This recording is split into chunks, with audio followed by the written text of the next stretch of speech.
All right. Well, welcome everybody. We have I guess this is the second AGM that we as the New South Wales chapter have run. So we're pretty excited about that. It does seem like we've been running this forever though. So it's crazy to think that this is only the second one that we've done.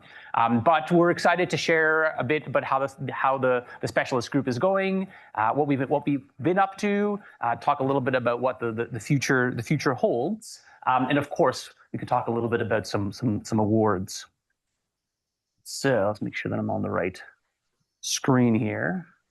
And so to start off, I would like to acknowledge that we here at the University of New England are meeting on the land of the Anuan people.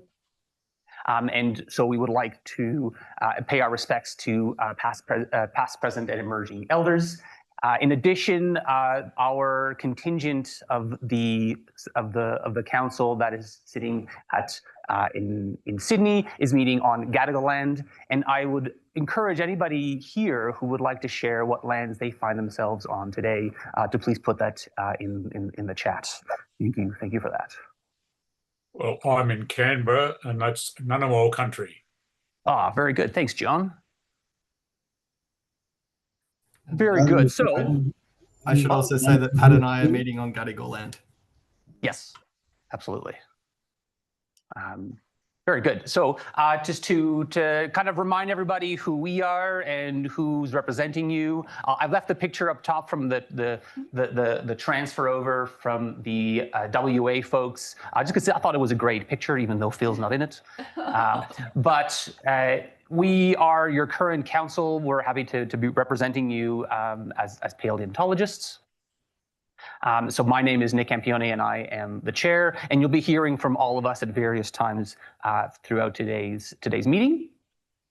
It's also important to acknowledge that we also run a number of different publications, the formal ones such as the Alturinga and AP Memoirs, as well as the yearly Nomen Nudum that Pat Smith runs. And I think we'll be hearing, I think Ben is with us today. Are you already in the room, Ben? I am. Good morning from Sweden. Hello, Ben. Ben's chiming in. I presume you're in Stockholm. Yeah. Brilliant. So happy to have Ben here today to give us an update in a moment. But also Ian Percival, I believe, was not able to join us today. So he is an apology. But Pat is here. I'm not sure if Sarah Martin is able to join us today. Sarah, are you here? That's okay. That's all right. Either way, Sarah's instrumental in getting the AP Memoirs up and running. So we do acknowledge her role as part of this group. So a few things that we're going to talk about. We basically have updates from all major sectors of the specialist group. I'm hoping to not actually talk as much and get other people involved as much as possible. We will have a slightly new agenda item this particular meeting compared to the last one that we did, in that we are actually going to have a session on voting. I'll give you more details as we come to that. And then, of course, the awaited awards and grants. That's all coming. And then finally, we'll look a little bit future as to what's coming our way within the next little while. Of course, at any point in time, please feel free to interject. Ask questions, and let us know if anything is going on. And if you have particular items that you want to bring up, yeah, don't feel ashamed to pipe in. If you guys see anything that I don't see, yeah, sure, please let me know. Nick. Yes. The photo you put up of the WA people and and your new lot, on the far right, there's a John Gorter is there. Yes. Yeah, and he subsequently died. Oh no, I was not aware. I'm so sorry. He was over in Madagascar. Oh my goodness. Just having a holiday and just collapsed and died. Oh, I'm really sorry to hear that. Thank you for sharing that, John. Yeah, like to know, because he was much more into petroleum geology than paleontology, and right, with his association with Geoscience Australia, I got to know him fairly well. Okay. All right. Oh, well, I guess our condolences definitely go out to him. All right. Well, thanks for updating us on that, John. All right. So I'm just a few items on things that we've been up to this last year. Our focus has been in part actually associated with the granting with our awards. We launched our brand new granting scheme this year, so we will be awarding that for the first time later on in this meeting. This was voted on by the last council in that the group really wanted this sort of support for research, and so we have now been able to fit that into our ongoing budget. And the idea here is that we can then move towards funding actual research, whether it be field work, lab-based work, museum, collection visits, analyses, attendance to certain events, maybe separate from conferences, however. And of course, it would be a competitive process, including a short application and budget. And we would like to move, this is basically the first year that we are running it, and we acknowledge that when this was voted on during the last council, that it was the desire from the membership was that this could span a wide range of different career stages, and I think that is something that we would absolutely like to move towards, and I think that should be the plan moving forward. The idea, of course, would be to be able to then offer a number of these grants, maybe not just one of them. But for the time being, we have focused on the more vulnerable side of our academic cohort, that of the early career researchers, including all the way from honors straight through to early career. So that was a slight limitation for this year, but we would like to discuss ways of getting that expanded in the future. As well, I put that in at the bottom there, that if you are aware of anybody who might be interested in donating and supporting Australasian paleontology, this would actually be a really good avenue for putting this money, because it'll physically go directly towards getting new research done. And as we know, small pots of money often can lead to big things. You know, ARC grants aren't built in a bubble. Often these small grants can go towards supporting those larger schemes. So please do keep that in mind. In addition to launching our new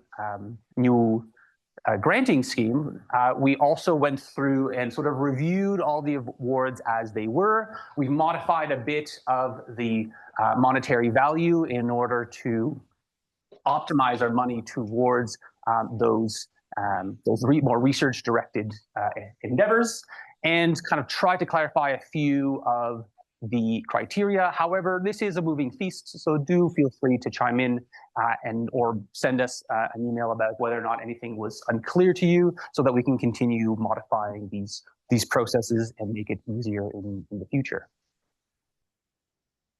I want to take an opportunity here just to kind of mention our national fossil species list.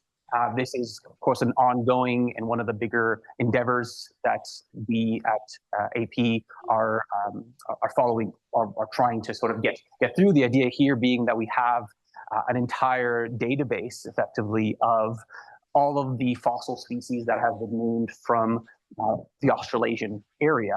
This is a big feat, and so as you can see, we only have a select few groups here. I know that I recognize there's a couple of papers that have been published recently on invertebrates that may find their way onto this list. But what we've been trying to push over the last year is the idea that these lists, as they are very important, but that we would like to make them more discoverable. And so we've been in constant discussions with Cassia Piper and Cam Slater. Both of them have a lot of experience dealing with diversity-based databases, as well as dealing with the ALA, the Atlas of Living Australia. And so we've been slowly working towards converting these lists into what's called Darwin Core, to try to get them in a state where they become searchable and easy to update as well. So that's the project that we're going to continue over the next year. But of course, anybody in the membership that is interested in getting involved in this particular case, whether it is actually at the database level and helping out with those processes, or actually getting involved on particular taxa, please have a go at letting us know what you would like to do, because we are always looking for volunteers. And on that note, if you are someone who curates one of these lists, it would be nice if you want to get in touch so that we can move towards updating some of them. I guess it's good to update on a yearly basis, but acknowledge that can also become overbearing. And I think that's most that I wanted to update myself for now, but I will be back, don't you worry. And I guess the next port of call is you, Pat. What do you have to tell us? So yeah, we're going to give an update on the membership status. So if you want to move to the next slide, Nick. So the current membership number is 113, which is down 4 from 2024. So effectively very little change. And it's very little change in the female to male membership ratios as well. So it's been basically stable since 2024. The 11-year mean for numbers of members is about 132, so we're slightly lower than typical, although that's often buoyed up by the fact that PDUs obviously have a large number of memberships coming through. So there's likely going to be an increase with the upcoming PDU at the termination of our council. The gradient for the membership shows that there's actually been a doubling of female membership since 2014. So we actually, overall proportionally, although we're still only at 30%, there's been a doubling from the number that we started with in 2014 with the number of female members on average. And I think that's about it. If you go to the next slide. Yeah, well, thank you for that, Pat. Pat will be back. Oh, is that another slide? Not for Pat, but we have our lovely treasurer up next. Thanks, Pat. Hi, everyone. It's Matt McCurry here. So just a quick update on the finances. Next slide, Nick. Okay, so we hold a number of different accounts, I guess some managed by us, some managed by the GSA currently. The long-term plan is to move all of those accounts together to make this easier to track and undertake audits with. But we currently hold around $100,000 in a GSA bank account. We have $236,000 in, we have $236,000 in the AAP bank accounts. We have $82,000 held in a separate investment account. And then we have around $28,000 in stock on hand. So that's mainly issues of the AP memoirs. So total assets are around $448,000. We have small liabilities at around $15,000. Okay, and then next slide is probably the next relevant bit, Nick. And in terms of the profit and loss, so over the year, we've generated royalty income of around $43,000. And we've had unrealized gains on investment of $6,000. We have capitulation, so that's the income coming in through the membership fees at $4,000. And then interest of around $8,000. When we take out the costs over the year, we've generated a net profit of $45,000. So I guess the conclusion of all this is that we're in a really strong financial position and that we're making money year on year. I think it gives us the flexibility to, I guess, offer more financial benefits to members. Okay, next slide, Nick. So this is more of a general slide to discuss that. So they're not costs exactly over the last year, but instead kind of just looking at roughly what things cost over the last few years. So we pay an honorarium to the editor of Altringa. We offer awards at a cost of around $4,000 per annum. We offer copies of Altringa to members, which costs us around $4,000 per year. Over the last year, we haven't produced any issues of the AP memoirs, but printing of a memoir series costs us around $3,000 per issue. The cost to store the AP memoirs have previously been covered by GSA's head office, but they're not really responsible for this, and they're pushing for us to take over the financial responsibility of storing those copies. So I think there's a lot of decisions to be made about whether we store copies of the memoirs that maybe don't sell anymore. And the cost to store those averages out at about $4,000 per annum. And then there's some really small costs, like website fees cost us $300 per annum, and software for typesetting around $160 per annum. So I guess that gives everyone a bit of transparency over the major costs that we would have year on year. And yeah, I think that pretty much wraps it up for me. Thanks for that, Matt. Yeah, I guess I'll just chime in and say that I think my last discussion with GSA is that we are already fronting the cost for the memoir storage. That's okay. coming straight out of our whatever money they have on our behalf. Is already being funded that way. Okay. Thanks. Sorry, I didn't realize I'd already moved that over. No, that's all right. That's okay. There will be more on that in a moment. Excellent. I guess if are there any questions from any members regarding the update so far before we continue? Excellent. All right, engagement officer. Yeah.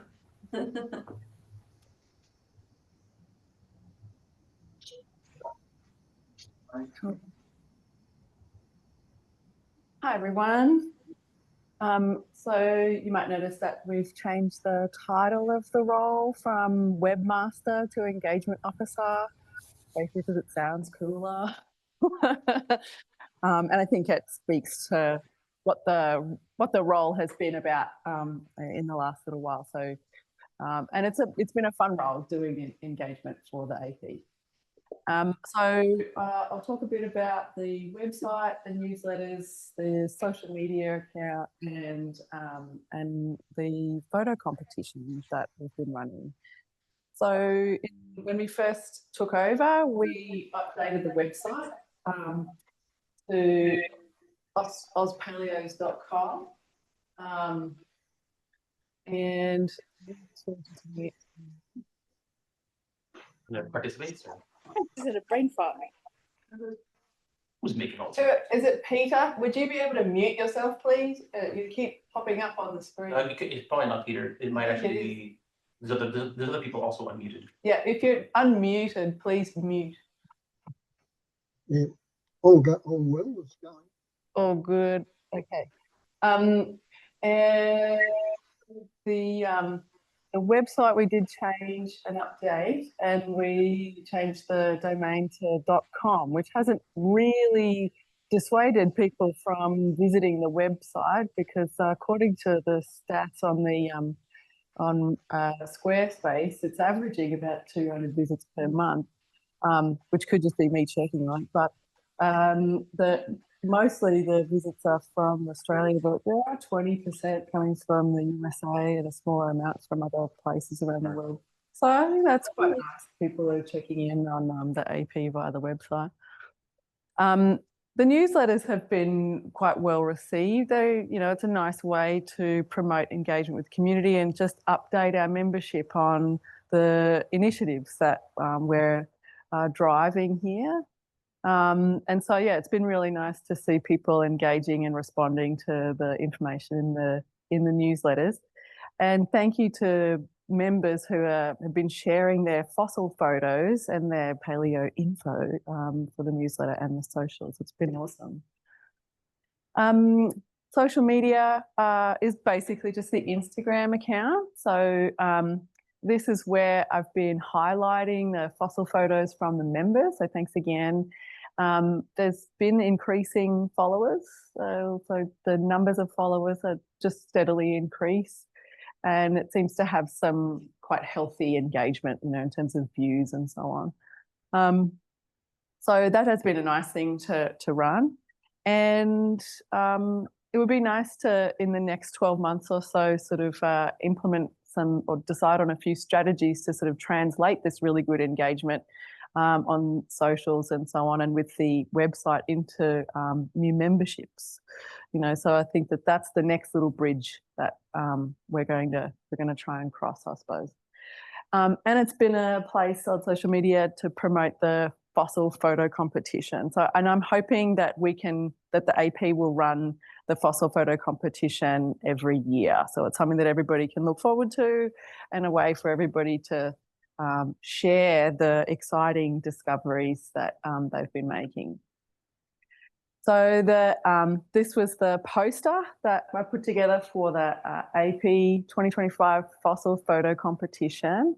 And there was a theme. The theme was the thrill of discovery in the field, lab or laptop. And I wanted to emphasize the fact that the discoveries in paleontology, while we think about people discovering things mostly in the field, but discoveries can be made in all sorts of places, in a spreadsheet or a table or a graph, or on some kind of exciting equipment. So it was really nice to see people engage with this, and we've got some lovely photos to share with everyone. So if people are able to scan that QR code, you can go online and vote for the People's Choice Award. So we've got 3 awards. There's first place, second place, and then People's Choice. So first place is a $100 cash prize. Second place is a book. And third, the People's Choice Award, we will be mailing them a wonderful certificate. And so thank you to everybody who threw in their photos, for Adele Pentland, Miriam Sladovnik, Lucinda Hook, Pat Nelson, and Maria Blake. So make sure you're able to get on and pop your vote on for the People's Choice Award. So together as the council, we got together and looked at the photographs and the 50-word summary that the people have submitted, and we decided that first prize be awarded to Miriam Sladovnik and David Summerhays for this amazing picture of a plant, Comlopterus cenozoicus seed fern from the Western Tasmania, so the Timcurrick region in Lutruwita. So we love this photo, and we thought it was a wonderful example of the thrill of discovery, because it was showing how you can use exciting techniques to bring out these different features to understand fossils so much better. So, and it's also a beautiful photograph. So congratulations to Miriam and David. Second prize, Lucinda Hook, for her wonderful photo of Prophalaron jonesii, the late Ordovician trilobite.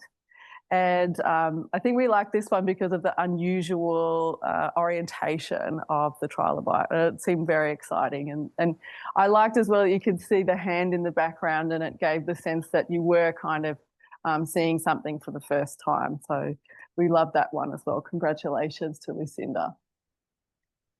The second prize is Rebel Scholars and Explorers, a book, Women in Vertebrate Paleontology by Annalisa Berta and Susan Turner. Okay, so People's Choice Award. I might have to throw back over to Pat, who is the controller of the polls. Pat, do you have an update for us about the People's Choice Award? Just give me a moment. I just have to log in. Maybe we can come back to you. You can also maybe give people more time to. Yeah, sure. If you haven't voted yet. If you haven't voted, we'll come back later in the AGM. Okay, so yeah, maybe when Pat, we're doing the other voting and other polls and so on. Okay, cool. But make sure you go in and vote. Okay, I'll pass over to Ben for editorial updates, I think, for our Chewinga. Thank you. Hi all. I'll wait for Nick to bring the slide up. I'm here. To start off with Altringa's performance over the last indexed year, I'm very pleased to say we've had a substantial jump in all our metrics for journal impact factor quartile and journal citation index. The main one to take advantage of or take notice of, I think, in this case, is that we've actually burst into the second quartile, which has been a long-standing issue for Altringa over the last decade or more. So basically, we've moved up in the subject categories, which is very, very important. But the issue is to try and maintain it there. So we have a stable 5-year JIF because of the last few years of bibliometric calculations. But the basic thing is Altringa is doing pretty good over its overall last 20 years of tracking. So we're actually at a peak at the moment. The highest citations, what's generating all of this is subject-specific international journals to some degree. So basically, the highest citing journal is Altringa itself, but after that, it's your usual run of paleontology-specific journals across the board, mainly from the US, but also from Europe. But what this means is essentially that the highest citations for Australasian paleontological research are coming from Australasia. So papers on Australasian themes tend to cite Australasian data, and this is what I think is driving our homegrown citation metrics. And it's very, very important because it means that research produced in Australia and by people researching Australasian fossils is actually supporting the field as a whole. So if you've got anything that you want to publish in a kind of general research theme on Australasian material and you want it read in Australia, Altringa is the place to put it because it will get read. So this kind of highlights really what our mandated vision was from 1975. The initial idea of what Altringa was all about was showcasing Australasian fossil resources, and it's doing that. So that's a nice thing to say. Our altmetric scores, or what we're doing in terms of social media and downloads and all that sort of thing, are pretty stable over the last few years. So we're averaging about 20,000 article downloads per quartile, which is not bad. And that's been steadily increased since the COVID period and has remained pretty much maintained stable since then. Our submissions, the amount of papers we're actually receiving prior to COVID was peaking at about 70. And then it crashed during the COVID period. It's very long post-COVID recovery, which we still haven't quite got over yet. But this has been a general problem of journals in the general tier beyond the high-end sort of publications. So I don't think this is too much to worry about, and they are slowly increasing. So we've got over 49 submissions which are actually published, not counting any things that are rejected and other stuff like that. But basically, we're publishing, getting on to close around 50 papers per year. And these are mainly coming from Australia and China, with our other usual source being Argentina, but we're seeing increasing papers coming from the Middle East, places like Iran and Egypt and this sort of thing. And Thailand has been another one. So basically, we're starting to attract papers from other regions, but by and large, our main, what we're publishing is mainly from Australasia, particularly Australia and China.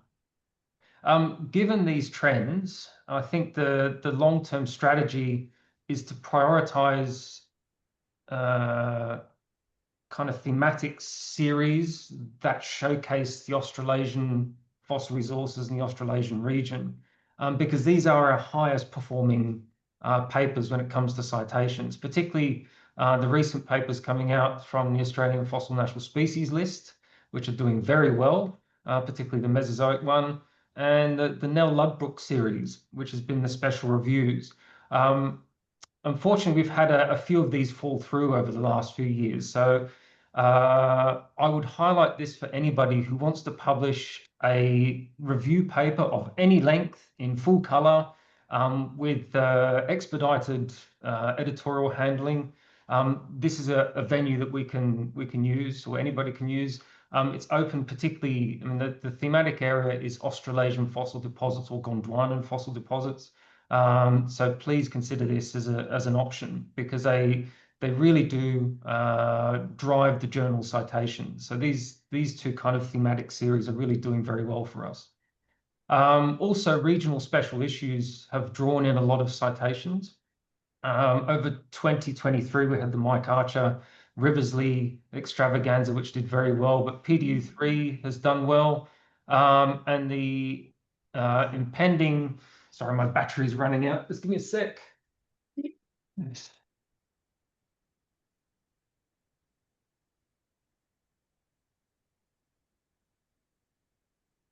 Right, sorry about that.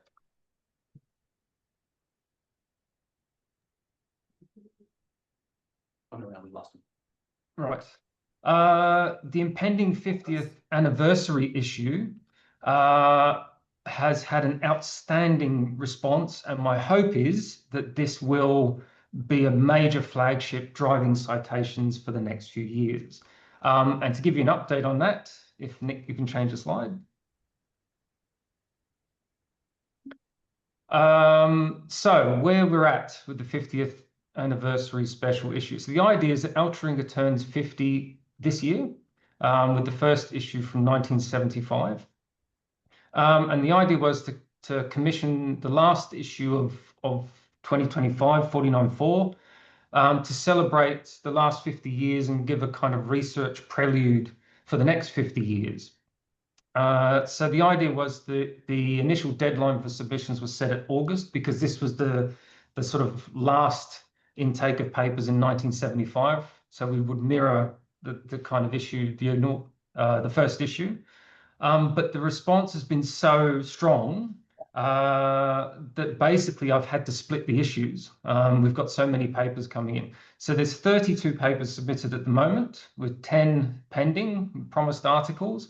So I've extended the deadline, which has been possible because we're splitting it now across 49.4, the last issue for 2025, and 51, the first issue of 2026. So we can push any papers that have sort of delayed reviews and this sort of thing into the next issue.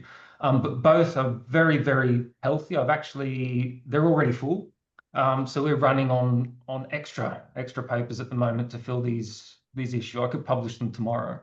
But the current schedule of what we have at the moment is 4 bespoke papers. These are basically non-reviewed articles that are submitted directly to Taylor and Francis for publications, like editorials and special features and this type of thing. There's 12 published and accepted papers in the pipeline, and 14 more in review or under revision at the moment, with 2 withdrawn because we had technical issues during review and this sort of thing. But basically, this means we've got 2 full issues already, and everything else is cherries on the cake. The content is very diverse. It's covering Cambrian to Pleistocene faunas and floras from Australia, New Zealand, and Timor-Leste. And there's a whole spectrum of content with current research, historical summaries, academic perspectives. And of course, the idea is also to showcase our current leading series papers, like the Australian Fossil National Species List and a Nell Ludbrook article, which are our sort of flagships within both issues. So this will hopefully kind of set a story for what we were doing for those 50 years from now, to look back and see where the journal was, what it was doing, and how it was looking into the future. So that's basically where we're at. That's great. Thank you so much, Ben. It's a great update. All right. Well, Ian is not around, but Pat, I think you said that you'd be able to cover for him. Yep. Yeah. So just stepping up. So pretty much, Ian, just want to acknowledge first off the great work that Sarah Martin's been doing as a production editor for invaluable assistance with the editing of the memoirs, particularly a utilization of InDesign, and also Pierre for his work with guest editing memoir volume 56, particularly for his patient editing of it and its many iterations that it went through, particularly on the Conodonts of the Amadius. So next slide if you want, Nick. So yes, Memoir 56, for those who have been sort of looking out for it, it's finally out. It was the memoir that focused on Ordovician conodonts from the Horn Valley in one paper, and then backed with another paper looking at the microbrachiopods from the Nabit and the Willara formations of the Canning Basin. So very similar aged deposits that are sort of from the two larger basins that we have in Australia from the early to mid Ordovician. And that was a total page count of 224 pages, so it was quite large and extensive, and it has 90 figures, so it's a well-illustrated series of taxonomic works, which really will help Ordovician stratigraphy into the future in Australia. Next one. And then our next one was Memoir 57, which was part of the long-running and very popular series, the Canberra Ordovician Studies. And this one was edited by a series of Cambrian and Ordovician experts. So we have John, Laurie, Jimmy Holmes, Jim Jago, Marissa, Glenn Brock, Ian Purcell himself, and John Patterson as well. And this was a huge volume, a large effort from a large number of people with 604 pages and 20 papers in total. So it's the largest single one so far of the series. And it included a huge variety of things from Cambrian agnostids and trilobites, brachiopods, conodonts, largely in biostratigraphy, and then 3 papers on fauna span the Canberra Ordovician boundary, and 7 papers devoted to Ordovician trilobites, conodonts, brachiopods, and corals, of which, if anyone's interested, there is a New Zealand trilobite manuscript in there, authored by yours truly. And then there's also the international cast of authors, which we didn't just have Australian representatives, but we had representatives from Australia, New Zealand, the US, Canada, Argentina, China, Uzbekistan, and Scandinavia. So we had quite a large contingency there. So it was, yeah, it's one of the larger, and obviously shows the growing interest in our Canberra Ordovician series. So next slide, Nick. So there's 2 more memoirs currently in preparation.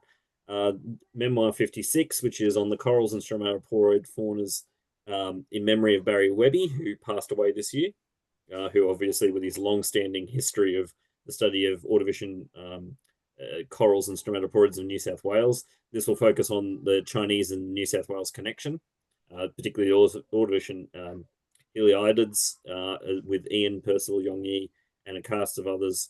And then Silurian stromatoporoids from the Narragansett limestone. And then the next memoir, that's slated for mid-2026. And then the next memoir is Memoir 59, and that will be looking at it also Rugosan corals, Duanian Rugosan corals from Eastern Australia and Western Canada. And that will be authored by Ross McLean and the late Tony Wright, who obviously has passed away, which may sort of spin out till early 2027 just because of the unexpected death of Tony.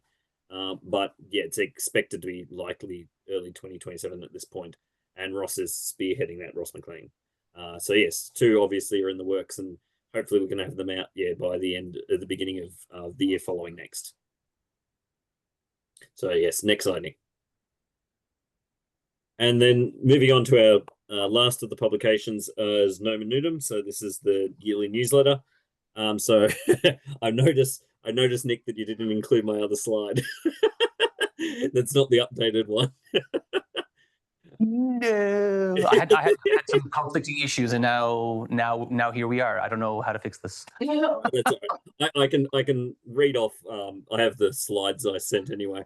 Everybody close their eyes and just listen to Pat. imagine it's there.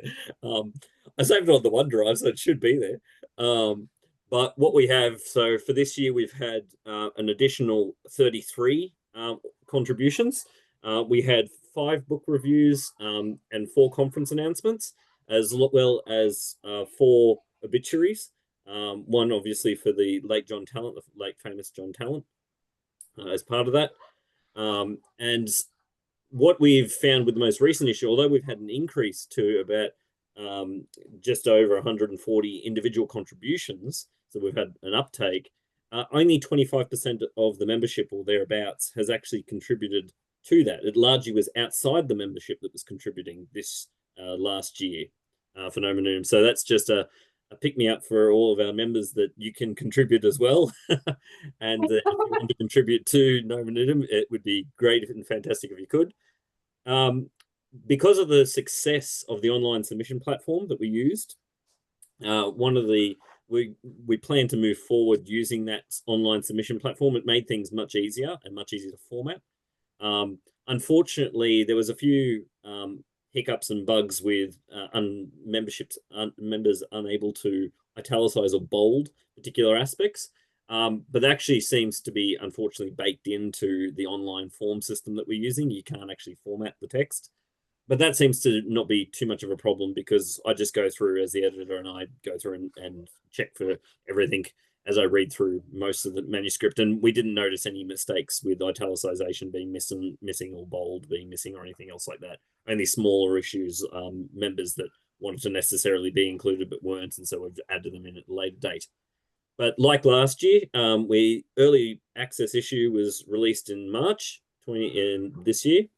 And we're hoping for the official version to be released online on the webpage at the end of August, so just at the end of this month, so in a couple of days' time, hopefully on the AP webpage.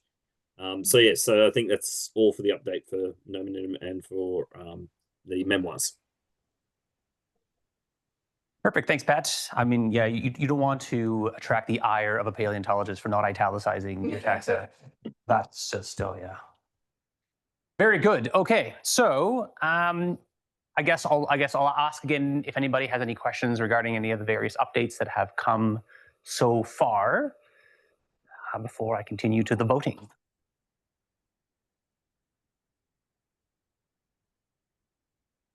Okay. All right. Well, let's carry on with, I guess, one of the more major aspects of our meeting today, which is to vote on a few different agendas. Some very important, some just some fun ones. So the first and probably the most important one that I think we have to make a decision on right now is about our finances. So as many of you know, currently we hold our own finances in our own account, and it's separate from those of the GSA. Whereas the GSA, it's a very large, much larger organization, has, a much higher revenue and much higher investment, and they also have a variety of groups associated with them that help them with the manipulation of funds. We at AP are currently the only specialist group within the GSA that is outside of their centralized system. And so over the last year, we have been chatting a lot with the treasurer of the GSA to kind of get a sense of the benefits and drawbacks of becoming one with them. And some of the issues that we have currently with our current system is that we require a lot of sort of manual verification in terms of making any kind of payments, and updates each year to ensure compliance with GST and audit requirements are a very time-consuming and costly endeavor. And so merging with GSA would have the benefit of simplifying a lot of these processes. In fact, I think one of the things that the treasurer of the GSA said was that you may not even need a treasurer. So sorry, Matt. I'm just kidding. Obsolete. We will still absolutely need a treasurer. The payment system is a very tedious system right now, where Matt and I basically have to go out of our way to make a payment, and then the other one has to come online and approve it. The GSA centralized system would give us a credit card system, and it would also give us free access to the Square system. So when it comes to making payments at conferences and all that, would facilitate all of those sort of endeavors. Not to mention that they would actually facilitate a lot of the financial aspects of running the conference in the first place. So that's sort of a bit of the background. If people are really interested, we do have actually longer documents that have been provided by the GSA about this. I've kind of tried to condense down the sort of the main pros and cons associated with doing this. And so I've already talked sort of like the reducing of our administrative burdens, improving financial flexibility. So we do pretty well already with our investments and interests. It'll be basically on par, might be a little bit less on certain aspects in terms of GSA, but then they have a whole system that apparently has given them even upwards of almost 10% in return on investments at various times. I'm not an economist. I have no idea how any of this stuff works. These are just numbers that they've given me. The simplifying of payments is quite, I think, quite strong support for it. As well as the event management support that I mentioned. Audits, we basically will never have to do an audit ever again. It will be automatically done through the system. It also adds a layer of security and anti-corruption, so to speak, for our own payments. So, Matt and I are very honest individuals, but at the end of the day, there is a lot of, gaps in the current system that potentially would leave our system a bit more vulnerable to people abusing it in the future. This would add a layer of not just us, but also the GSA in terms of securing your investment, really, at the end of the day. And then the last one, which they didn't bring that up, but we wanted to bring it up because it took us almost a year to finally get control of of the finances. And this was neither ours nor the WA's group's fault. This was just the reality of the banks. It even required at some point that we physically be at the bank at the same time, even though we were across the country. I think we sorted that out, but that was one of the stipulations at some point. Whereas this, effectively, we as AP members and whoever comes in next into the future would never have to visit a bank ever again. It would be done, and it would be easy to transfer power seamlessly. The main drawbacks that I've seen is that we won't be able to see our account balances at the drop of a hat. We will have to wait for the balances to be provided to us from GSA. That happens on I think it's a quarterly cycle. Yep. And then reimbursements and payments to individuals will require their sort of timing events. I think there's like a 3-week window where payments will be made and kind of be lumped together. So they're not immediate. That said, there are always options for emergency payments if that's what's needed. So the council, we actually support this merger, and so we propose merging all finances with GSA to simplify all these affairs. But we don't want to do that without your say. So I would like you to go and vote. Now you don't have to vote now for this one, even though you were voting for the image, the competition. Now this will be open for a week. So I'm putting it there so that you can go now if you want to, but links will be provided later anyway. So that's item number 1. Item number 2 is a little bit of a fun one in that we were contacted by Paleontological Electronica to see if we would be interested in sponsoring them. Just to give you guys a bit of a background, if anybody doesn't know who Paleontological Electronica is, it is a fully online, free to publish, open access journal that is run by academic societies. It doesn't have a publisher on it, but yet it still attracts a strong reputation within the discipline. It has an impact factor of 1.5 as of last year.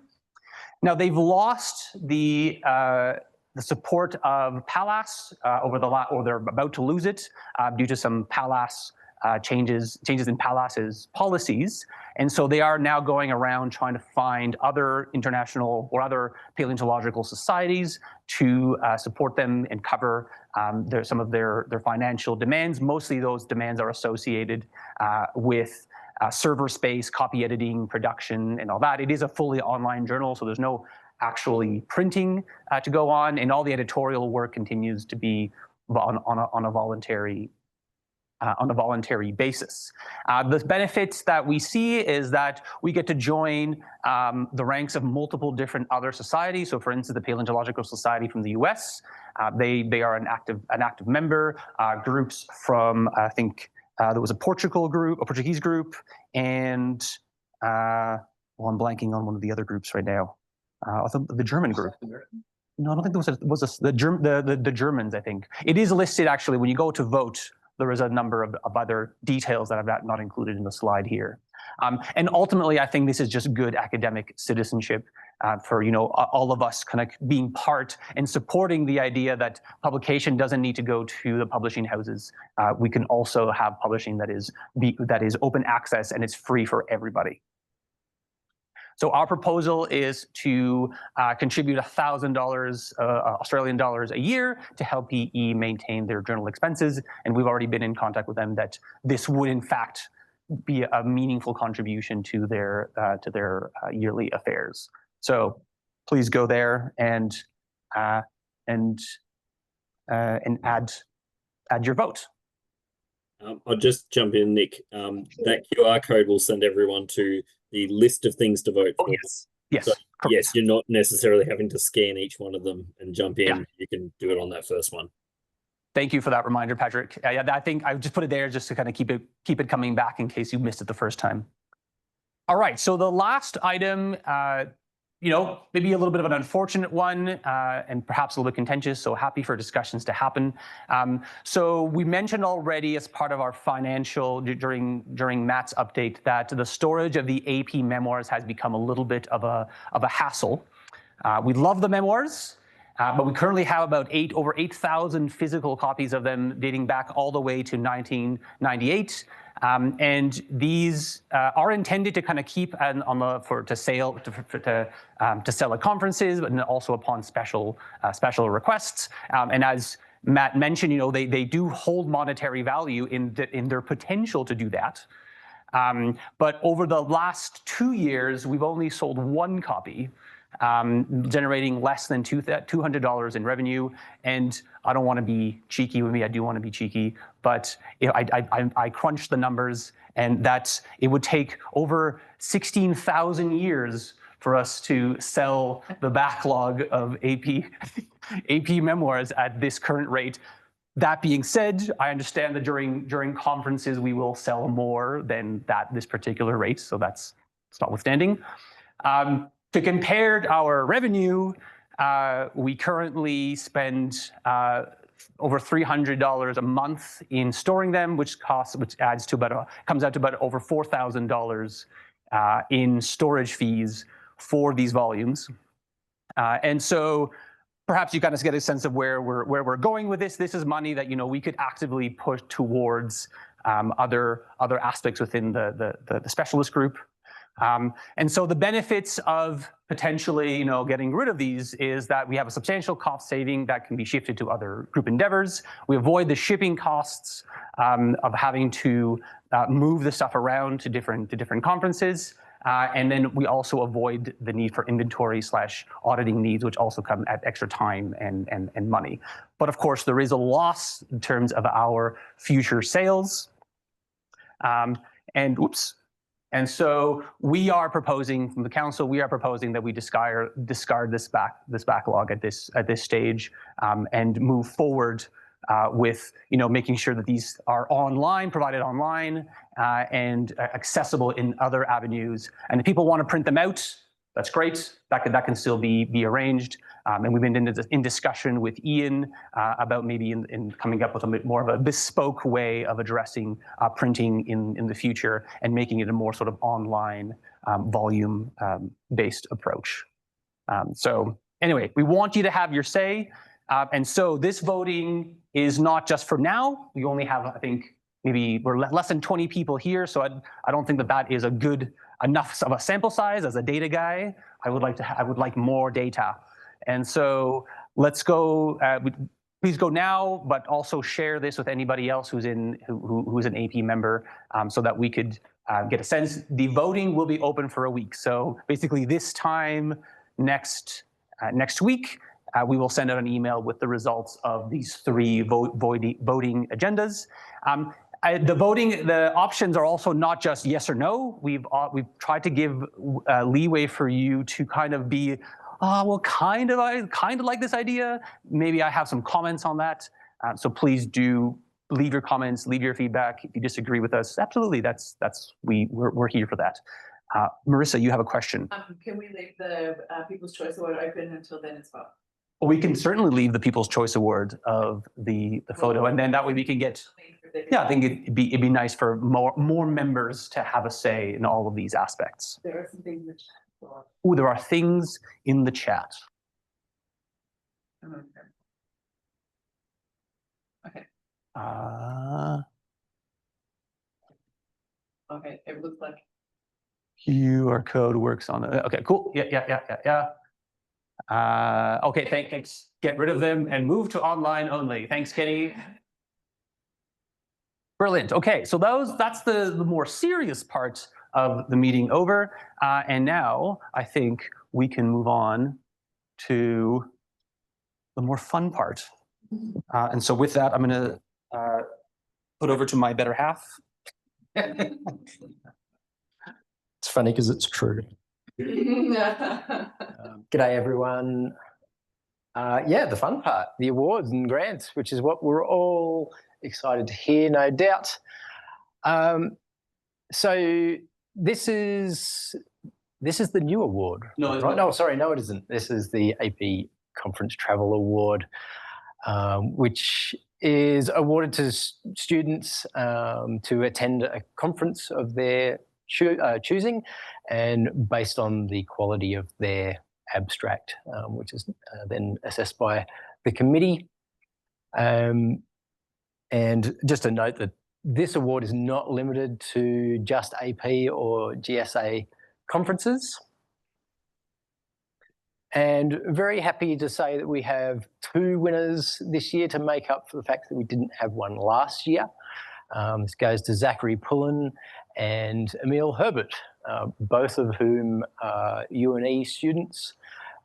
Zachary, his title that he will be presenting at CAVEPS is Exploring Reptilian Scale Morphology as a Proxy for Dinosaur Skin Coloration. And Emil, Long gone wobbegongs, a new species of erectolobiform shark from the Middle Cretaceous of Australia. So congratulations to both of those winners. All right, this is the newer grant, the AP Research Grant. So the goal here was to fund pure research, something to get students out into the field or into the museum and doing the research that we all love. So this is the first time it's been offered. I guess it's open to undergrads and early career researchers up to $1,500. And we preferred or gave preference to nominations that had limited or no other funding opportunities. And so the winner of that award is Yorgo Rostevsky. Congratulations. Your title, The Last Sword-Tooth Archosaurs, Anatomy, Taxonomy and Phylogeny of Pleistocene Zyphodont Crocodilians. So this will allow Yorgo to travel to a variety of museums in Australia, and you can see that there are a lot of outcomes that he's hoping to get out of this. So good luck with that research, Yorgo, and congratulations. The Mary Wade Prize, named in honour of one of the powerhouses in Australian paleontology.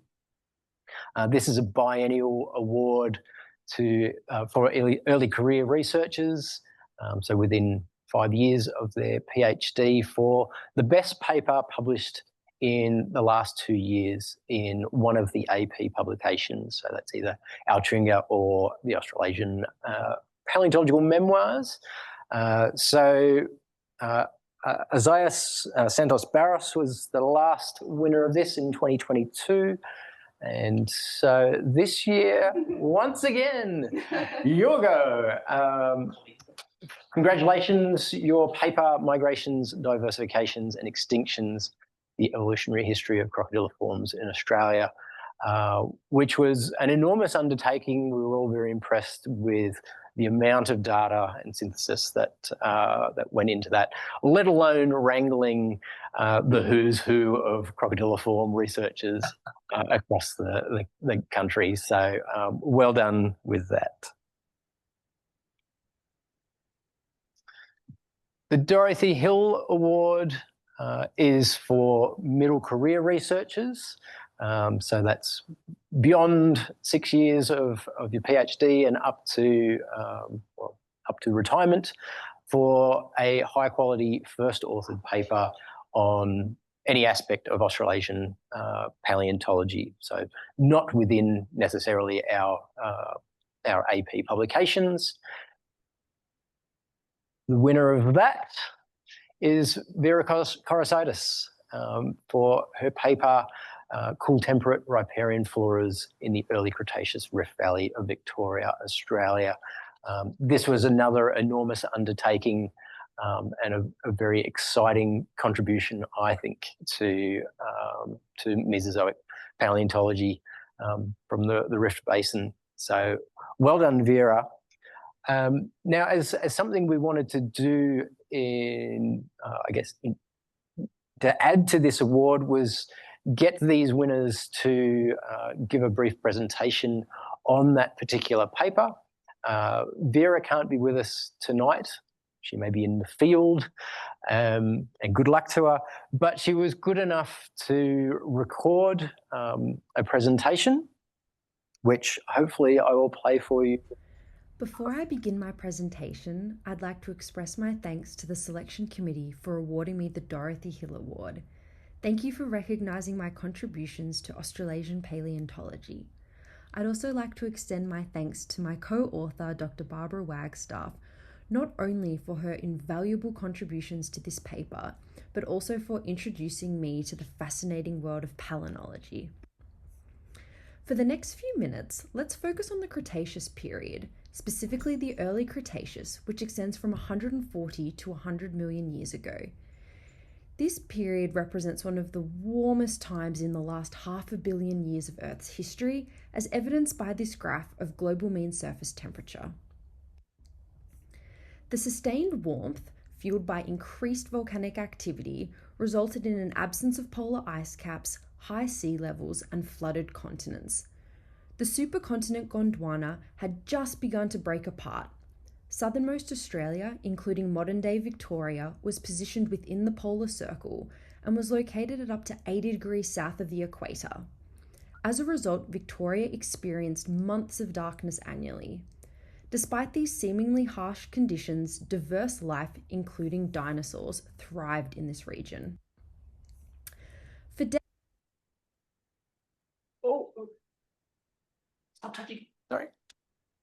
decades, paleontologists have been studying rocks formed during this period in Victoria due to their rich fossil content, including bones of polar dinosaurs, such as small ornithopods and theropods. Building on existing knowledge, our research aimed to use plant fossils, and in particular spores and pollen from bone-bearing sites, to explain how the forest these dinosaurs inhabited evolved, and to illustrate these ancient ecosystems in unprecedented detail. To help visualize our new palynological discoveries, we commissioned this stunning reconstruction of Victoria from 120 million years ago. Notably, we have palynological evidence for every plant depicted in this image. Despite being located in the polar circle, lush temperate forests thrived near fluvial environments. However, a crucial element is missing from this picture: flowering plants. The transition from a world without flowers to one with them forever changed our planet. Shortly after first appearing approximately 130 million years ago, we observe an explosive radiation of angiosperms. This phenomenon puzzled even Charles Darwin, who famously called them an abominable mystery. What fueled the evolution and rapid expansion of flowering plants? And how did they come to dominate the Australian landscape? Our new research suggests that warmer conditions facilitated the migration of flowering plants towards the poles shortly after their evolution. We propose that increased temperatures help flowering plants colonize understory habitats, that enhanced competition contributed to the turnover in the understory flora, and that flowering plants outcompeted lycophytes in rapidly colonizing braided river channels after flooding events. This second stunning reconstruction depicts Victoria 100 million years ago. The landscape now included an open conifer-dominated forest canopy, a subcanopy of seed ferns and ferns, and an understory featuring flowering plants, ferns, liverworts, hornworts, lycophytes, and sphagnum-like mosses. The early angiosperms were also very small, grew in the understory, and were related to modern magnolias and buttercups. We demonstrate that these flowering plants thrived in an increasingly warm world, representing an important component of the temperate forest that supported Victoria's polar dinosaurs. Understanding this history is crucial to our response to the current climate change challenge.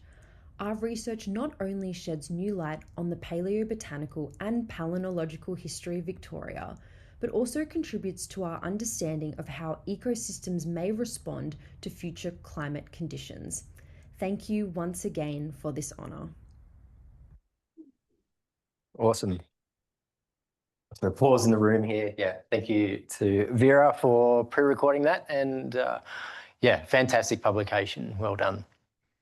So that brings us to, I think this is the last award now, the Robert Etheridge Junior Medal, which is awarded for the exemplary lifetime contribution to Australasian paleontology. So this takes into account a number of things, not just the number and quality of publications, but also their contributions to the communication of our discipline and the rearing of the new generation of paleontologists. So last year we awarded Jim Jago and Jim Galing a joint award. This year the award goes to Mike Archer. Congratulations, Mike. Nice to have you in the room with us. Now I understand, Kenny, you were going to say a few words as the nominator of Mike. Yeah, I thought I would just read my nomination, which is almost part of the fossil record because I submitted it in 2015. And so some of the numbers that I'll be reading are probably very, very inaccurate now. So I nominated Professor Michael Archer at the School of Biological and Earth Environmental Sciences at the University of New South Wales. His discoveries and research at Riversley have led to a massive increase in our knowledge and of the evolution of Australian mammals, as well as other groups. He continues to teach at UNSW, and still today, I think he's still teaching, inspiring future generations. My personal experience was that I remember sitting in the first year biology class, and when he gave his first lecture, for the first time, I put my pen down and I basically listened for the entire lectures, mesmerized, and completely forgot to take any notes. And then I panicked at that point and I was like, oh no, I've got no notes for the exam. And then realized quickly that everybody else in the room actually had done the same thing and was completely memorized and nobody had notes. But for somehow, we actually did very well in the exam anyway, because we actually paid attention. So I ended up doing honors and then doing PhD with Mike, and became a paleontologist, even though I had no intention to become a paleontologist in the first place. So that's how he changed my life. But he supervised over 50 students. It's probably now 60 or so students. Has received many awards, contributed to lots of work in science in Australia, published 18 books back in 2015. Now it's probably well over that. Over 300 peer-reviewed publications, some in Nature, in Science. So huge career, been involved in the extinctions as well, And as Mike pointed out to me, that the award is named after Robert Etheridge Jr., who shared a love with Mike on fossils, and also had a directional stint at the Australian Museum. So they both were directors of the Australian Museum. So congratulations, Mike, after 10 years of waiting for this. I think it's well deserved. Thank you, Kenny. Indeed. Thanks a lot, Kenny. I think a shout out towards your penchant for footy jumpers too also needs to be recognised here. Mike, do you have a couple of words for us as well? Yeah, I really just want to express my enormous gratitude at this incredible honor. I mean, it really is very, very wonderful and very unexpected. I really also want to cite the thanks to people like Professor Sue Han, Troy Myers, Anna Gillespie, Hank Godhelp. We all remember Hank. 90 postgraduate research students at this point and counting. And yes, Kenny, I'm still in the saddle and teaching at the tender age of 80. I don't know what's going to happen. Somebody's going to knock me out of the saddle, but it's not happened yet. So we have colleagues, 100 colleagues working with us on our various fossil projects in 30 institutions in 11 countries. So it is an enormous paleontological project, the one focused mainly on Riversley. And I'm so grateful to everybody, including many of the people here tonight who have been involved in all of this research. It's not me. I'm just a little vehicle that's made some of this able to happen. It's the people who did this that deserve this award. I'm a preposterous pretender to get this award. The whole group of us really should be celebrating and be celebrated for the work that's been done. So thank you, everybody. Thanks so much, Mike. Yeah, there's a round of applause in the room here. Okay, so that's it for the awards, and I'll hand back to Nick. Thanks, Phil. And congratulations again to all of the awardees. A job very well done to everybody. I was going to check to see if there's any questions and stuff that's come up in here, but we're good here. We're all in the clear. All right. Well, the last few slides we're basically going to be about a little bit about what's coming our way in the future. I think from the point of view of the council, we are still sort of committed to continue reviewing of awards and kind of helping this happen more and more. As you saw, we're doing pretty well financially, and so I think that we just need to kind of have figure out ways where we can really use these funds to kind of help support our group, and also to help support more members. Because at the end of the day, if we get more members, then we can do more things, and that's really the goal here. So we will continue doing stuff like that. The national fossil species list, I'm not sure if I said that in the right order, but that's going to continue, and please do get involved if you can, and hopefully over the next year we'll make some progress in terms of getting this into a more sort of searchable format. So I think that's sort of the main things that will come our way, aside from other things happening here and there. I did want to go through the conferences that are coming our way, because there are actually several conferences happening, a lot of stuff for paleontologists to be excited and interested about in the next year. So these are in order, I think. So UNE is actually hosting the next. I was going to look up what that acronym meant, and I forgot. It's the Australian Botany and something. Is it the Australian Society of Botany and Systematics? Maybe. Yes. That might be the one. That's the one. Okay. Yeah, so they are going to be here, and whilst their goal is mostly AI plants, their goal is extant plants. They are actually hosting a paleobotany and palynology symposium. So if you are interested in those topics, please consider applying to come. I note that in my discussions with Vera, she will be here to give a talk at that conference, and so I'm excited to meet her in person. So that's that one. CAVEPS is coming. As we saw, 2 of our awardees for travel are going to be attending CAVEPS, and CAVEPS is a vertebrate-centric conference. However, they love topics that will relate to the vertebrates that some of us are interested in. So paleobotany and invertebrate paleontology are welcome, because a lot of the time those are the groups we need to understand the sequence of temporal change, to understand the environments where our pesky vertebrates are living in. Anybody really can attend this conference at the end of the day.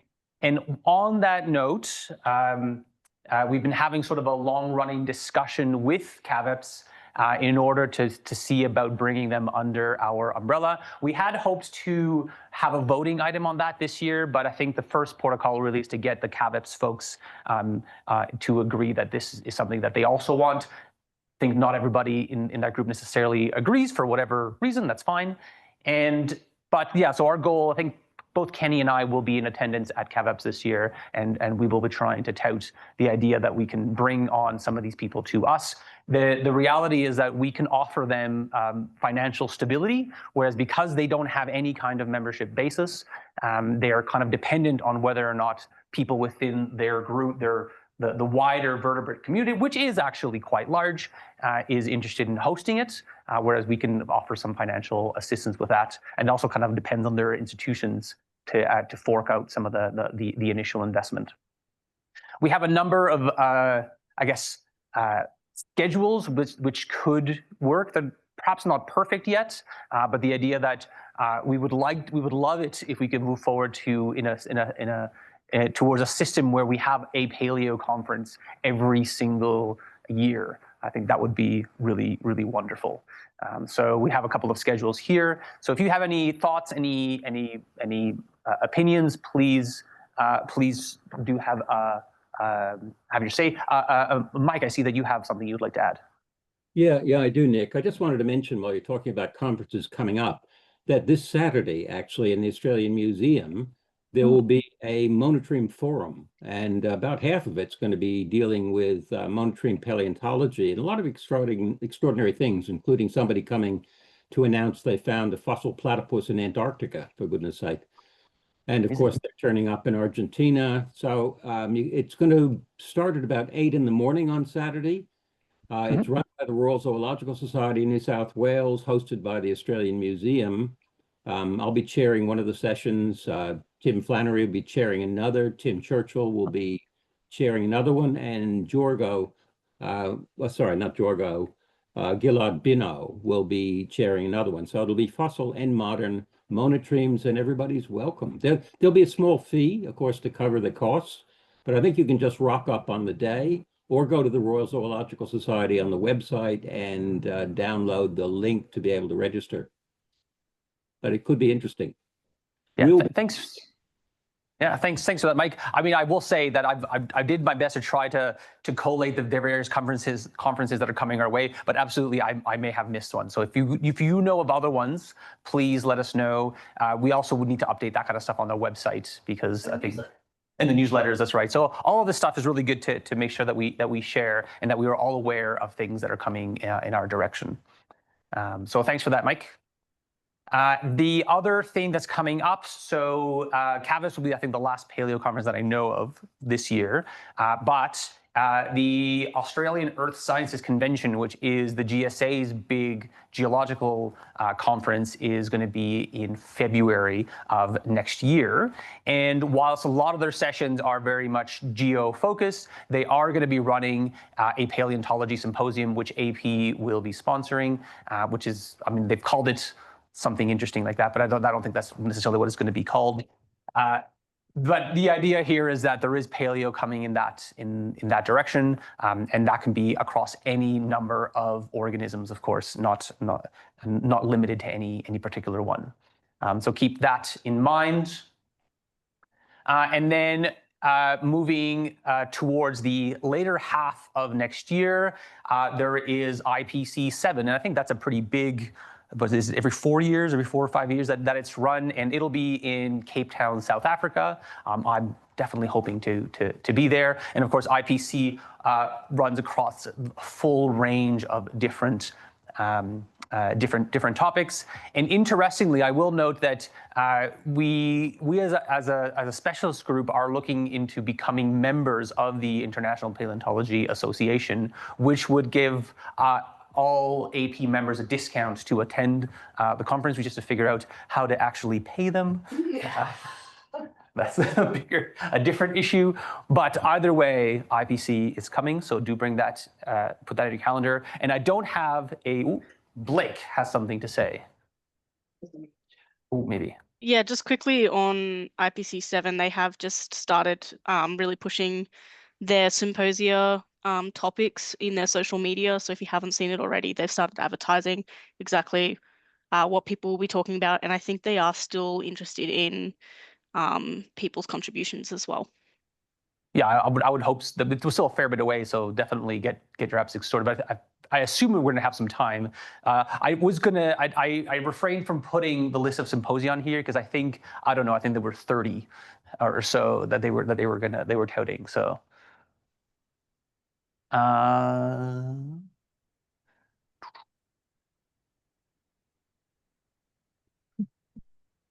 Thanks, Adele. Yeah, that's one of the things that I think we'll be talking about with the CABEPS folks about how I think it required, for that to happen, it requires them to hold off a year of running CABEPS, and that got them into a tizzy. So that we'll have to discuss the actual schedule, however it can work. But glad that you agree. Yeah, and I think that as well, if we can, this will all be voted on at some level. We're not going to make any of these decisions on our own. Why did it go away? Cool. And the last thing I want to say is, of course, what did you? Sorry, Mike's just got his hand up again. Oh, Mike. Yeah, I can't resist just mentioning one more thing. Sure, please do. On October 8th, a Riversley exhibition will open up in the UNSW library. It's a year in production. It'll be quite magnificent. And of course, we hope everybody will turn up. Lots of stuff, even messages from David Attenborough. How do you go past that? Amazing. Wow. How long is that exhibit going to be up on? Probably about 4 months at least, until 4 months. March. Okay. Yeah. Good to know. Maybe you send us some details, and we'll make sure to include that in our next newsletter. I'm sure that everybody knows about it. And look, I don't have a fancy decal yet for our conference, but you might as well know that PDU4 is coming, and we are penciling in mid 2027 to kind of correspond with mid 2023 when we inherited when PDU3 happened, and we inherited the specialist group. So please do keep that in mind, and we expect to see all of you there. And I guess that's it for today. And so the final item is effectively all of you to bring up any topics that you would like to bring up regarding the specialist group. So this is a good time to bring that up if you'd like to. Can I have a crack at it? Sure, John. As you know, there's been a lot of fun arcling around with the collections at Geoscience Australia. They got rid of all the volunteers who were putting together the metadata for the bulk fossil collections and sundry other collections.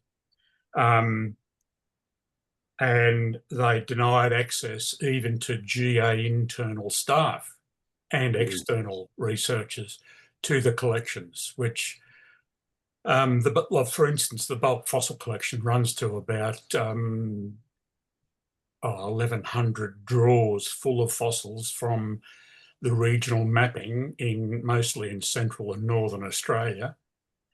And I suspected when they got rid of the people putting the data together and denied access that would lead to them at some time saying, well, nobody uses these, we don't know where they come from, so we can dump them.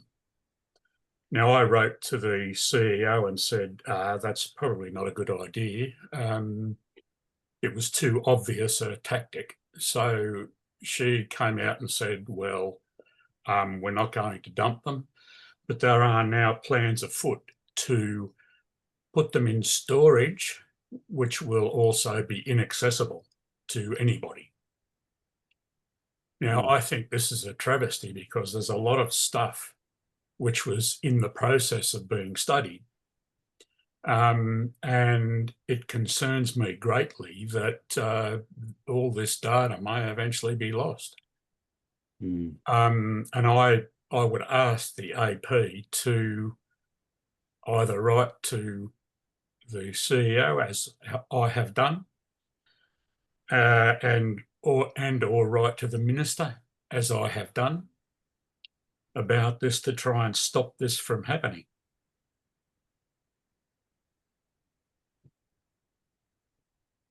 I mean, I guess it is unfortunate. I guess I'll open the floor to anybody who has any thoughts, any comments. Yep, Mike.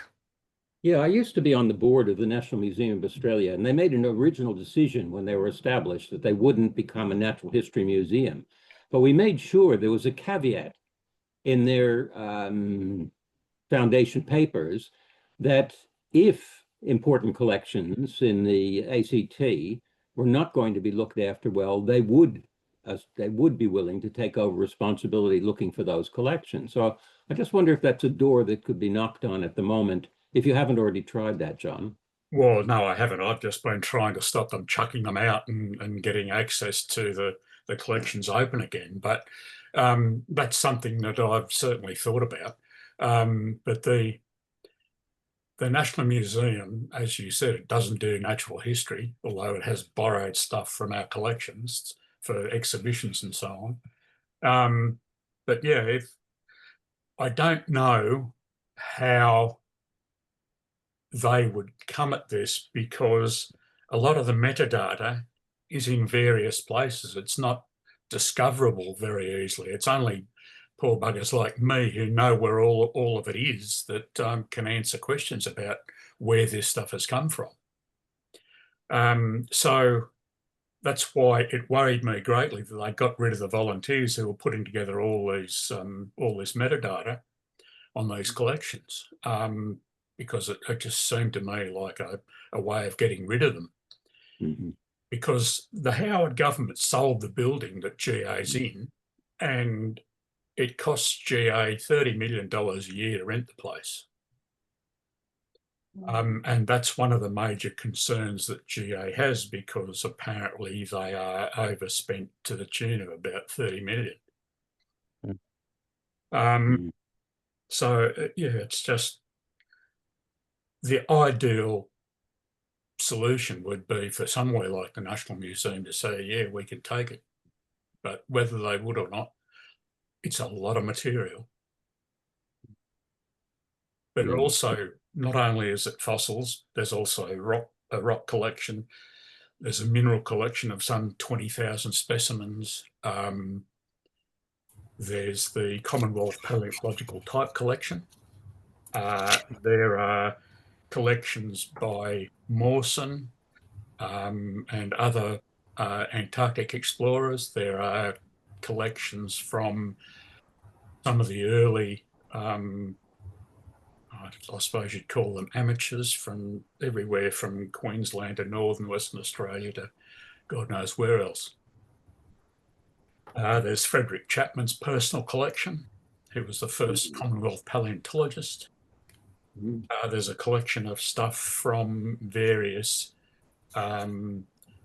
wells and cruises that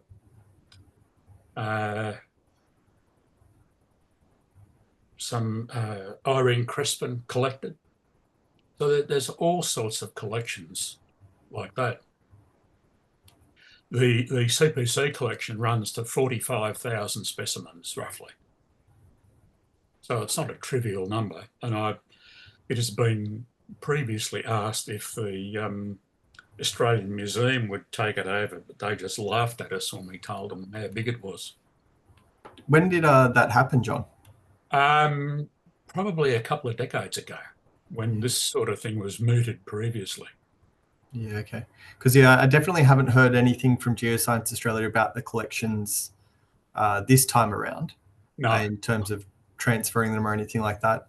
It was my impression that there might be an opportunity for public comment about this. Do you know if that's still going ahead at Geoscience Australia? That's long past. Yeah, the public comment was very restricted in that it basically was restricted to GA people. That's all. So do we have confirmation that this is the plan, that they're going to toss all these stuff? No, we don't have confirmation, but the fact they got rid of the people putting the data together and they refused access to people, that said to me that they were going to at some stage say, well, nobody uses, we don't know where the metadata is, just dump it. But the CEO did come out and say in a public meeting that, oh, we're not going to dump it. So whether that rings true or not's another story, I suppose. I think we have talked about it a fair bit at our meetings, John, and of course I'm happy to hear from the rest of the members as what their opinions are on the stuff. Our feeling is that we are absolutely sympathetic to everything that you said. Right. We don't want to see any of the stuff get lost. But I guess the other thought is that we're kind of willing to wait and see a little bit more about what other details kind of come out about this. Yeah, well, it's all done and dusted now, as far as I can tell. In that the collections staff have been moved over to another division, right? And with them the collections, but I still have a nagging suspicion that this is going to be an ongoing problem. I think that's a warning sign for all of us to keep kind of ears to the ground about this, so that if further action is strongly needed. Yeah, I think it's probably very worthwhile, because as far as I know, when I talked to the collections people a week or so ago, access is still being refused. Right. John, Jimmy, on that access issue, can I just say something, Nick? Is that all right? Of course. Yeah. So one thing that we could actually potentially ask about is access to the CPC, because I've been trying to get access to stuff for ages, and including, well, it's mostly type and figure stuff, and it's pretty important to have access to it. And that's been refused. And as John said, is still not available. So I was originally going to go and look at the material in December last year. Yeah. And I tried to reorganize a visit for April. But I was trying to organize that months before that, and was told that it wasn't available from early this year. So that would have been, I guess, like January, February. I have to check my emails. And I still can't access it. So I think that's something in which we could potentially say something to them about, because it's a bit unacceptable. Yeah, well, the stuff that I was working on with sundry people, including you, Jimmy, to some extent, had to be stopped because I can't get access to it now. It's funny that I mean they're I don't know if people can hear me, but they should be. They're refusing the access, but they did accept my fossils to accession into the collection, because I got 300 or something. That's into the CPC collection. Yes, that's right. So I'm not really sure how it's working. Well, that came as a surprise to me that you're allowed to do that, because I half expected them to say, go away. But it's not so much the CPC collection I'm concerned about, it's the bulk. Yes, the bulk, yeah. It's 1,100 drawers of stuff from everywhere from the Proterozoic to the Cenozoic. And a lot of the stuff I've been working on has used that bulk fossil collection as raw material. Right. Because we know where it comes from. It was done with the regional mapping. What happened with the regional mapping was the field geologists would stumble over some fossils in a particular unit. They'd make a collection, send it back to Canberra, and the paleontologists there, of whom there were quite a few, would say, well, this is Ordovician, early Cambrian or whatever, just to give the field geologists a a rough idea of how old those units were. And that's largely where it stopped. And it's only people like Armin Erpic, John Shergold, and me and lots of others who actually worked on this stuff and published monographs on them. And as a consequence, in my part of the bailiwick, the Cambrian, because of that work, now has a timescale in Australia. It didn't before. John, can I just ask you what the situation is with the collections of the old Bureau of Mineral Resources, the paleontological collections there? That's it. That's what we're It's talking the same organisation. Because there's enormously important holotypes that are in those collections. Yeah, that's the Commonwealth Paleontological Collection. So that's in jeopardy. No, I don't think so. I'm fairly certain it's not, because I was very forceful in my statement to the CEO that you can't get rid of this hell will break loose. But we can't access it, Mike. We can't. They won't let us look at that at the moment either. It's the block collection that's in jeopardy potentially. Yeah, you can't get into the building to look at any of the bulk fossil collection or the CPC collection. Has there been any information about timing? Like, is it, or there's just like, is just a blanket no access? Well, there was an assertion that it was because they were doing an inventory, which was just bullshit. That inventory was being compiled largely, and had been largely completed, by the volunteers, and they get rid of those. So the inventory, and it was just a bullshit argument, because we know what's in the collection. It's just getting all the metadata together for all the individual specimens / samples. And that's come to a dead stop. And there's no access for people, even within the organisation. People have asked to get access to some of the rock collection because they want to take them to a conference just recently. And they were told, no, you can't. Okay. I guess it would be, I think, maybe useful to have a bit of a, I guess, information and tally from people within the membership, but also at large, who have had these issues. Because if we are to put some sort of, concerted effort, it'd be good to collate and demonstrate as much data as possible. I would think that's my thought. Yeah, good call out for others who Yeah. are battling with the with getting access to the collection. Yeah, because obviously, not providing access is not acceptable. Yeah. I agree that focusing on not supplying access would be the way to go, because if we're saying they're going to throw the material out or something, we don't necessarily have evidence that they are planning to do that yet. No, we don't. Particularly not now that the CEO had to say, well, we're not going to chuck it out. But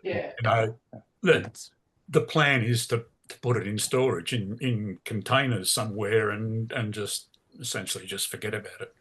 And that's what concerns me the most. But its access is the major concern, because if you don't access it, they will say, well, nobody accesses it. Yeah, but if they make it inaccessible, then it's a self-fulfilling prophecy. So I agree with that concern, John. So maybe it's on us to sort of try and rally the community to see if we can demonstrate that access is essential and required, and it's hindering progress. And so if we can get as many sort of stories together from people, then we can do that. Have you talked to the GSA folks? Because if obviously this concerns not just paleo. No, I haven't yet. Okay. Because I would reckon that would be another group. Yeah. Who's their secretary now? Well, I was just going to say that I am the New South Wales division representative to the Governing Council. We have a meeting on Thursday, which is tomorrow, and I can bring this up with them then. Okay, that'd be good. Yep, yeah. That's really good. If you want me to, I can provide more information. I've sent you copies of the various letters that I've sent to the management and the minister as well. And it's got to a stage now where I think, well, maybe having a talk to a newspaper reporter might be worth doing.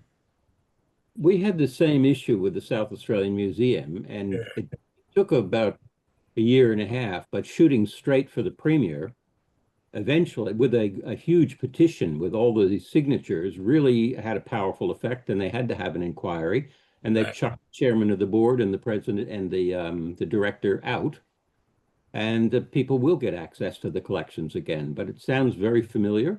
Yeah, it does. The only way is bullying at the political level, at the high level, but going with the voice of the people with a long petition. Yeah, okay. Well, that's something to think about for sure. But it would have to go to the Prime Minister because it's a federal organisation. Yeah. Yeah, which, All right, well, I think, just some good comments on if anybody else wants to chime in. Thank you for sharing that, John. Yeah, thank you for that, John. It's okay.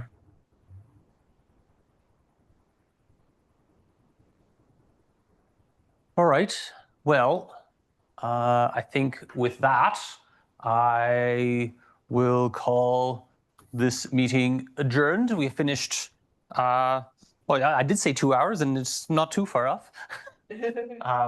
But as always, we are here for you, so do feel free to reach out with any thoughts. Don't forget to vote over the next week so that we can start actioning some of these items. And thank you all for attending. Any members who couldn't attend watching online, again, feel free to send us your feedback. And if you know of any other members who were not able to attend, feel free to make sure that they know that that this is all recorded. We'll put it online and send out links to all that as well shortly. Don't forget to vote. Yeah. Don't forget to vote. Thank you. Thanks, everyone. Thanks for the honor. I'm really chuffed. Yes. Congrats. Thanks, Mike. Congratulations again. Yeah. And Yorgo as well. I think I saw him around here. Thank you so much. I'm really honored, and I didn't expect to win 2 prizes, but thank you so much. Cleaned house today. Cleaned house. Thank you. Well done. Anyway, thanks everyone. Bye-bye. Bye-bye. Bye-bye.